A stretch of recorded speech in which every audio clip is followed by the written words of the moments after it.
Bonjour, j'ai écrit ce que je tiens à évoquer afin de vous le lire pour être certaine de ne rien oublier. Un Tchétchène domicilié à Langres dans la Haute-Marne est actuellement en liberté sous simple contrôle judiciaire, bien qu'il est appelé à commettre une action terroriste visant à m'atteindre en mourant au martyre. Actuellement, il continue bien sûr tranquillement sa vie d'étudiant. Cet individu a déroulé le contenu de son plan de façon précise et répétée sur les réseaux sociaux qui sont cryptés. Il diffuse sur ses comptes de la propagande de l'État islamique et serait en contact avec des individus sur la zone irako-syrienne. Et ce n'est pas tout. Il refuse à ce jour de communiquer les codes de son téléphone, ce qui laisse à penser qu'il aurait d'autres choses à se reprocher. Je suis au courant d'autres éléments accablants concernant son profil, mais je n'ai pas le droit d'en parler. Mais cet individu présente un profil et un mode opératoire très semblable à celui d'Anzorov, je ne sais pas si j'écorche son nom mais je m'en fous, qui est, je rappelle, l'assassin de Samuel Paty. Les risques n'existent pas seulement pour moi, mais pour toutes les personnes considérées comme mécréantes par ce Tchétchène, notamment celles de son entourage. Il côtoie des élèves,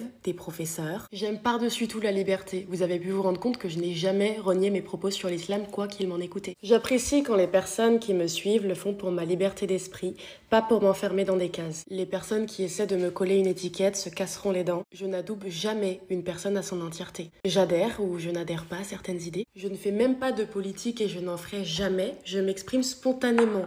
Et je m'inquiète beaucoup. Mais aujourd'hui, avec l'espoir d'avoir une réponse, je vais user de cette liberté pour m'adresser à vous, Monsieur Macron, afin de vous poser plusieurs questions. La première, que fait cet individu en liberté ? Deuxième question, le tribunal de Chaumont en Haute-Marne est-il compétent pour juger cette affaire d'apologie du terrorisme ? Troisième question, cet individu a été généreusement accueilli avec sa famille par la France en 2013. Il est maintenant majeur et en attente de sa naturalisation. Pensez-vous que sa place, alors qu'il se positionne clairement en tant qu'ennemi de nos citoyens et de nos libertés, soit dans notre pays ? Quatrième et dernière question. Depuis que l'article de BFM sur ce Tchétchène a été publié, je reçois heureusement beaucoup de soutien, mais aussi une multitude de messages me demandant de laisser les musulmans tranquilles. Ces musulmans font donc eux-mêmes directement le lien entre islam et terrorisme. Je pense malheureusement être bien placée pour savoir comment beaucoup d'entre eux agissent, par la terreur, l'intimidation, par les menaces. Comment comptez-vous empêcher cette religion de grignoter nos libertés, notre mode de vie et parfois même notre survie ?